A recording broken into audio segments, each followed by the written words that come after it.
It's cold, dark, the clocks have just gone back. Let's make a warm, hearty and filling pumpkin and carrot soup. Okay, yes, I know this is a butternut squash, but technically, a butternut squash is a type of pumpkin. Let's make this.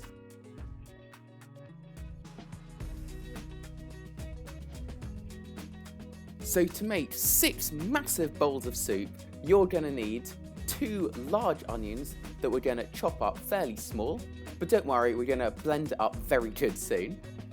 Then smash and chop up a couple of cloves of garlic. I used 4. 1 very large butternut squash, which as we found out is a pumpkin. And then 4 gigantic carrots, all plonked up into fairly even pieces, so they'll cook at about the same time.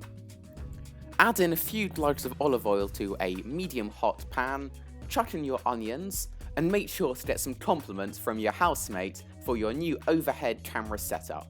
That is a very good setup. Not bad. That is a good setup. Looks cool, profesh. Thank you. But now back to the onions. Once they've got a bit of colour on them, we're going to add in our whole garlic cloves and give them a good bit of stirring so they too can pick up some flavour. Then just keep stirring everything over medium-high heat till it really looks brown and flavourful. Then to deglaze the pan, I used a splash of citrus juice, but you can also use some white wine or water or even vegetable stock if you want.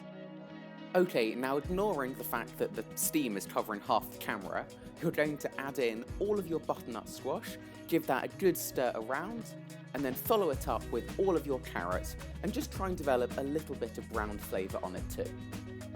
And for a bit more flavour pizzazz, we're going to add in a couple of handfuls of chopped coriander or some fresh cilantro if you're from the States, and I promise I'll stop doing my awful accent soon. Stir that all around and then add a generous 2 pinches of kosher salt and a good few crowns of freshly cracked black pepper, using your fancy new wooden one since you've upgraded your kitchen setup since the last video. Then finally add in enough water to cover all of the vegetables and pumpkins. I used about a litre or 0.219969 imperial gallons if you want some more measurements.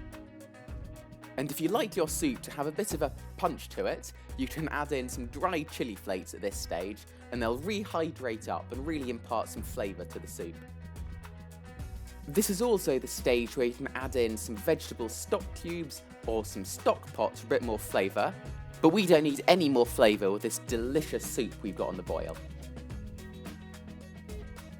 Then give the soup one final stir, cover it with a lid, and leave it on to simmer for about 45 minutes or so.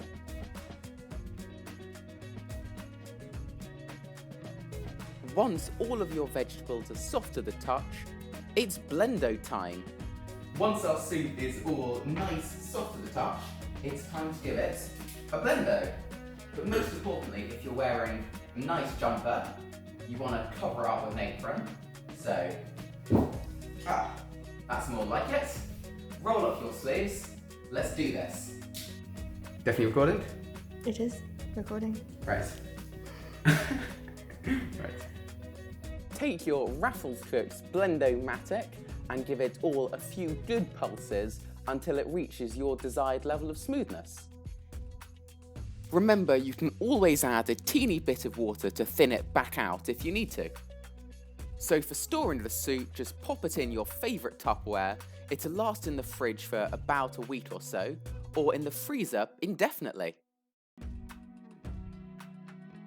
The classic way to enjoy this soup is with your most fun rainbow bagel. Thanks very much for buying it, Mum. Just pop it in the toaster and enjoy it.